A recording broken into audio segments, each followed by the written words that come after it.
আসসালামু আলাইকুম, সবাইকে স্বাগত জানাচ্ছি আমার চ্যানেলে। আমি মূলত আমার চ্যানেলে কোরআন এর বাংলা তর্জমাগুলো প্রত্যেকটি সূরা ধরে ধরে সেই তর্জমাগুলো আপনাদের সামনে তুলে ধরবো এবং আশা করি আপনারা এই তর্জমাগুলো শুনবেন এবং প্রত্যেকটি সূরা কেন নাজিল হয়েছে, কোথায় নাজিল হয়েছে, সূরার পিছনে কোন ধরনের পারিপার্শ্বিকতা ছিল সবকিছু আপনাদের কাছে বলার চেষ্টা করব। তো কথা না বাড়িয়ে আমরা শুরু করে যাই। আমাদের প্রথম সূরা কোরআন মাজিদের প্রথম যে সূরাটা, সূরা ফাতিহা নিয়ে আজকে আমি কথা বলবো।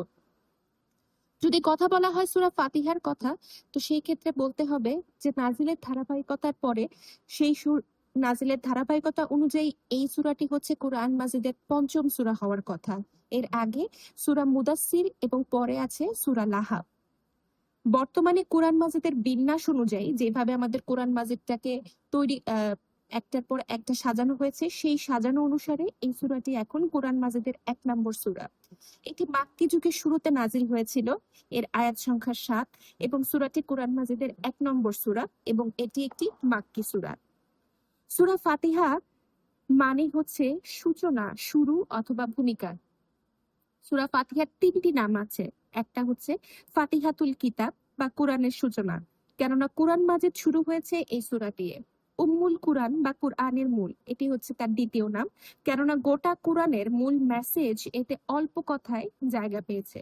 আর এটা ৩ নাম্বার নাম হচ্ছে আস আসসাবাউল মাসানি বা বারবার পাঠ করার ৭টি আয়াত, কেননা সূরা ফাতিহার এই ৭টি আয়াত আছে যেগুলো প্রতি নামাজে আমরা বারবার পাঠ করে থাকি। আমরা যদি সূরা ফাতিহার মেজর থিম নিয়ে আলোচনা করি তাহলে বলতে হবে এর প্রথম থিমটা হচ্ছে আল্লাহকে চেনা, তার প্রশংসা করা এবং বরত্ব ঘোষণা করা। দ্বিতীয় থিম থাকবে কেবল তারই গোলামি করা, তার দুয়ারেই হাত পাতা। তার তৃতীয় থিম থাকবে দিন রাত তার কাছে সঠিক পথের দিশা চাওয়া। সূরা ফাতিহার সাথে অন্য সূরারও অনেক সম্পর্ক রয়েছে। আমরা যদি সম্পর্কগুলো তুলনা করতে যাই তাহলে দেখা হবে যে এই সূরার শুরুতেই রব হিসেবে আল্লাহ তার কাজ এবং দায়িত্বের কথা জানিয়ে দিয়েছেন। সেটা হলো বিশ্বজগৎ পরিচালনা করা ও বান্দার প্রয়োজন মেটানো। আর শেষে অ- আবদ বা বান্দা হিসেবে আমাদের কি দায়িত্ব বা কাজের কথা, সেই কথাটিও মনে করিয়ে দিয়েছেন। তা হলো কেবল আল্লাহরই দাসত্ব করা। এই সূরার সাথে যদি অন্য সূরার সম্পর্কগুলো আরেকটু দেখতে যাই তাহলে আমরা দেখতে পারবো যে সূরা ফাতিহার সম্পর্ক বিশেষ কোনো সূরার সঙ্গে নয়, বরং কোরআনের সবগুলো সূরার সঙ্গেই এর কিছু না কিছু সম্পর্ক আছে।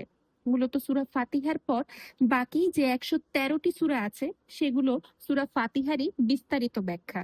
এর জন্য নামাজে সূরা ফাতিহার সঙ্গে অন্য যে কোনো সূরা আমাদেরকে মিলিয়ে পড়তে হয়। এই সূরাটার যদি শানে নজুলের কথা আমরা আসি তাহলে দেখা যাবে যে কোরআন কিন্তু কোনো গতানুগতিক বই নয়। কোরআন হলো জীবনের একটা প্রেসক্রিপশন। মানুষের এক এক দরকারে নেমে এসেছে এক এক ধরনের সূরা। তো কোন দরকারে কি প্রেক্ষাপটে কি নাজিল হয়েছে এটাকে আয়াত বা তার দলিল বলেই দলিল বা বাস্তবকেই বলা হয়ে থাকে শানে নজুল। সবগুলো বিশুদ্ধ তাফসির ঘটে সূরা ফাতিহার এইরকম কোনো এক শান নজুলের সন্ধান মেলেনি। তারপরেও সূরা ফাতিহার বিশেষ কোনো উপলক্ষ নিয়ে নাজিল হয়নি। এটা বরং মহান রবের পক্ষ থেকে মুসলিম উম্মার জন্য এক বিস্ময়কর উপহার। তবে হ্যাঁ, সূরা ফাতিহা যখন নাজিল হয় তখনকার মক্কার চাল চরিত্র ঘাটাঘাটি করলে কিছু ব্যাপার সামনে আসে বা বুঝতে পারা যায়। যেমন তখন পবিত্র কাবা ঘরের আশেপাশে বিস্তর মূর্তি পূজা হতো।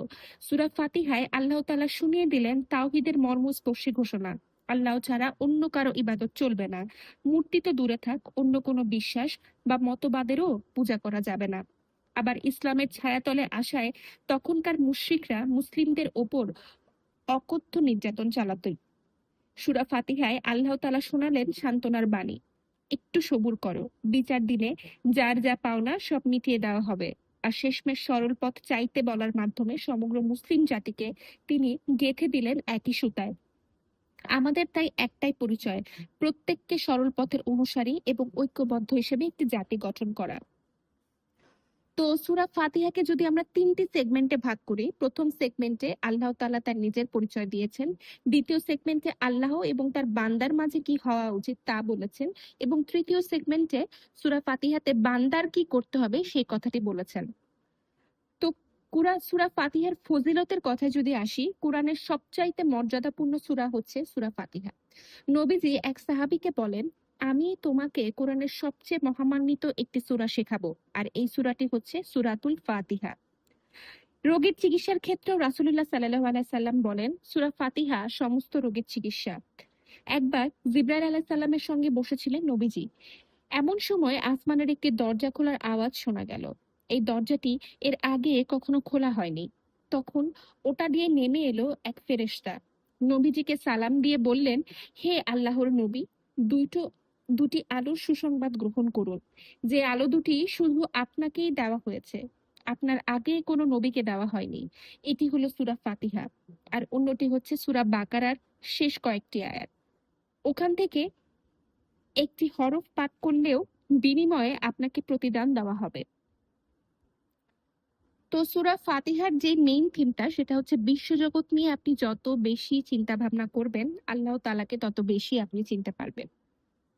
সেন্ট্রাল থিম যেটাকে বলে, সেটা হচ্ছে সূরা ফাতিহার সর্বশক্তিমান আল্লাহর কাছে সঠিক পথ এবং সফলতা চাওয়া।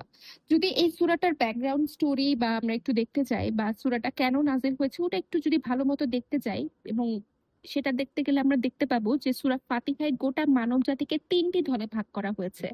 একজন হচ্ছে সঠিক পথ প্রাপ্ত, ২ নাম্বার হচ্ছে আল্লাহর গজব প্রাপ্ত, এবং ৩ নাম্বার হচ্ছে যারা পথভ্রষ্ট। এখন সঠিক পথ প্রাপ্ত এদের জ্ঞান আছে, সেই অনুযায়ী তারা কাজ করে, নবী রাসূল, সিদ্দিকী, শহীদ এবং সৎ বান্দাগণ। আর আল্লাহর গজবপ্রাপ্ত যারা, তাদের জ্ঞান আছে ঠিকই, কিন্তু সেই অনুযায়ী তারা কাজ করে না। ইহুদিরা হচ্ছে এই দলের আওতায়। তারপরে আসবে পথভ্রষ্ট। এরা টুকটাক ধর্মকর্ম করে, কিন্তু সেটা জ্ঞানের ভিত্তিতে নয়, মানে আমল আছে কিন্তু ইলম নেই। পথভ্রষ্টের সবচেয়ে ভালো উদাহরণ হচ্ছে আমাদের খ্রিস্টানরা। কোরআনে আল্লাহ তাআলা অসংখ্য ঘটনার মাধ্যমে বারবার আমাদের সামনে এই ৩টি দলের পরিচয়কে স্পষ্ট করেছেন। এখন আমাদের কাজ হচ্ছে সেই সব ঘটনাকে গভীরভাবে ভেবে দেখা। আমাদের মধ্যেও অভিশপ্ত ইহুদিদের স্বভাব ঢুকে পড়েছে কিনা, খ্রিস্টানের মতো আমরাও ইলম ছাড়া আমল করে নিজেকে কামেল ভাবছি কিনা, এইসব খতিয়ে দেখা। অন্যদিকে সঠিক পথের অনুসারী আমাদের প্রিয় নবী হযরত মুহাম্মদ সাল্লাল্লাহু আলাইহি সাল্লাম, নূহ, ইব্রাহিম, মুসা বা অন্যান্য নবী আছে। এছাড়াও সঠিক পথ পেয়েছেন লুকমান এবং আসহাফে কাহফের যুবকেরা। তাদের ঘটনাগুলো নিয়েও নিবিড় গবেষণা করে দেখতে হবে। এখন সূরা ফাতিহার যে ৭টি আয়াত, ৭টি আয়াতের যদি আমরা ওভারভিউ করতে চাই, প্রথম আয়াত যেটা বলা হয়েছে যে আল্লাহর নামে শুরু করলাম, এবং কোনো আল্লাহর নামে শুরু না করলে কোনো কাজেই কোনো পূর্ণতা পায় না। দ্বিতীয় আয়াতটাকে যদি আমরা ওভারভিউ করি, তাহলে পাবো যে জগতের সকল প্রশংসার বাক্য আছে এবং সবটুকুই আল্লাহর জন্য, যিনি সৃষ্টি করেছেন বিশ্বজগৎ।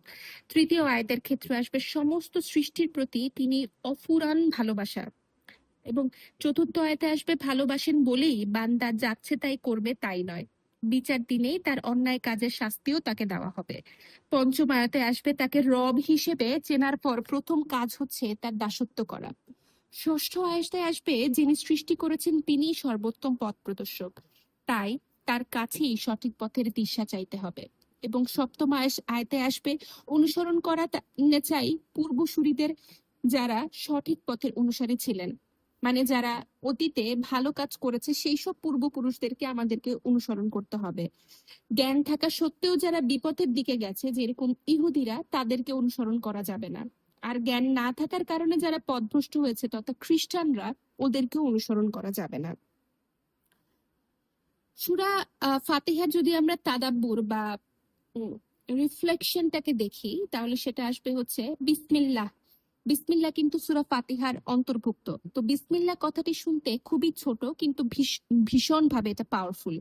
এটা মানুষকে সরাসরি আল্লাহ তাআলার সঙ্গে নেটওয়ার্কিং করিয়ে দেয়।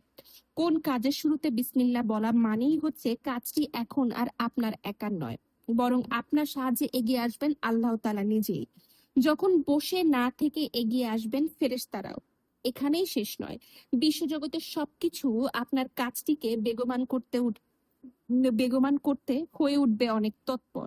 এছাড়া বিসমিল্লাহ বলে কোনো সাধারণ দুনিয়াবি কাজ শুরু করলেও তার নেক আমলের খাতায় জমা হতে থাকবে, তার নেক আমল খাতায় জমা হতে থাকবে। সূরা ফাতিহা আমাদেরকে আদব শেখায়। বান্দা যখন দোয়া করবে তখন শুরুতে তার দয়ালু রব এবং মালিকের প্রশংসা করবে, তার সুন্দর সুন্দর নাম ধরে ডেকে ডেকে তার কাছে চাইবে, তাকে ডাকবে ভয় আর আশা দিয়ে। দুয়াতে শুধু শুধু ভালো বিষয়গুলি চাইবে না, মন্দ জিনিসগুলো থেকেও মুক্তি পাবার জন্য সে দোয়া করবে। সূরা ফাতিহা আমাদেরকে সঠিক পথ চাইতে বলা হয়েছে। এখন সঠিক পথ মানে আসলে কি? সহজটা হলো ইসলাম, কিন্তু এর জন্য একটি দিকই আছে। সঠিক পথ মানে সকল ব্যাপারে সঠিক সিদ্ধান্ত নেওয়ার ক্ষমতা। ধরুন আপনি একটা কিছু করতে গিয়ে বেশ খটকায় পড়ে গেছেন, কাজটা করা ঠিক হবে নাকি ঠিক হবে না, ভাবতে ভাবতে দিশেহারা। ঠিক সেই সময় ইহদিনা সিরাতাল মুস্তাকিম, আমাকে সঠিক পথ দেখাও, এই ছোট্ট দোয়াটি আপনার জন্য আধার রাতে মশাল হিসেবে হাজির হবে। আপনি পরিষ্কার বুঝতে পারবেন কাজটা করা আদৌ ঠিক হচ্ছে না কি না। তাই যে কোনো সিদ্ধান্ত নেবার আগে একবার হলেও পড়ে নিন সূরা ফাতিহা। আল্লাহ এসেছে ইলাহ এই শব্দটি থেকে। ইলাহ মানে একক সত্তা, যার দাসত্ব করে সবকিছু এবং যার ইবাদত করে সমস্ত সৃষ্টি। রহমান এবং রহিম এই দুটো শব্দই রেহেম থেকে এসেছে। রেহেম মানে মায়ের গর্ভ। মা তার গর্ভের ধরনে মা তার গর্ভে ধরেন বলেই সন্তানকে এত ভালোবাসেন। সেখান থেকে শব্দ দুটির অর্থ দয়া, করুণা এবং ভালোবাসা। তবে রহমান বলতে সাধারণ অর্থে ভালোবাসা বোঝায়, যেটা ক্ষণস্থায়ী এবং সকল সৃষ্টির জন্য। আব্দুল্লাহ ইবনে আব্বাস রাদিয়াল্লাহু তাআলা আনহু বলেন, আল্লাহ তাআলা রহমান নামটি এই দুনিয়ার বেলায় প্রযোজ্য। মানে দুনিয়াতে তিনি কাউকে তার করুণা থেকে দূরে ঠেলে দেন না। একজন মুমিনকে যেমন রিজিক দেন, বাতাস, অক্সিজেন, খাবার এবং পানি, একজন কাফিরকেও তিনি এইসব নিয়ামত ভোগ করার সুযোগ দেন। কিন্তু পরকালে তিনি রহমান গুণটি প্রকাশ করবেন না। মানে অবাধ্য কাফির মুশরিকদের জন্য সেই দিন তার কোনো দয়া বা ভালোবাসার ছিটেফোঁটা থাকবে না। রাহিম রহিম বলতে বোঝানো হয় বিশেষ রকমের ভালোবাসা, যেটা চিরস্থায়ী এবং কেবলমাত্র মুমিন বান্দাদের জন্য। আব্দুল্লাহ ইবনে আব্বাস রাদিয়াল্লাহু তাআলা আনহু বলেন, আল্লাহ তাআলা রহিম নামটি পরকালের বেলায় প্রযোজ্য। তার মানে পরকালে কেবল মুমিন বান্দারই তার করুণা এবং ভালোবাসা পেয়ে ধন্য হবেন। ইবাদত মানে আনুগত্য করা, শুধু আনুগত্য নয় বরং অতি বিনয় এবং ভক্তির সাথে আনুগত্য করা। আল্লাহ যা করতে বলবেন বিনা বাক্যে তা মেনে নেওয়াকেই সত্যিকারের ইবাদত বলা হয়। আশা করি সূরা ফাতিহার শানে নজুলটা আপনাদেরকে ভালো লাগবে এবং এই সূরা থেকে যদি আপনারা বিন্দু কিছু মাত্র শিখে থাকেন সেটাই হবে আমার প্রাপ্য এবং সেটাই হবে আপনাদের প্রতি আমার ভালোবাসা এবং পাওয়া। ধন্যবাদ সবাইকে। আসসালামু আলাইকুম।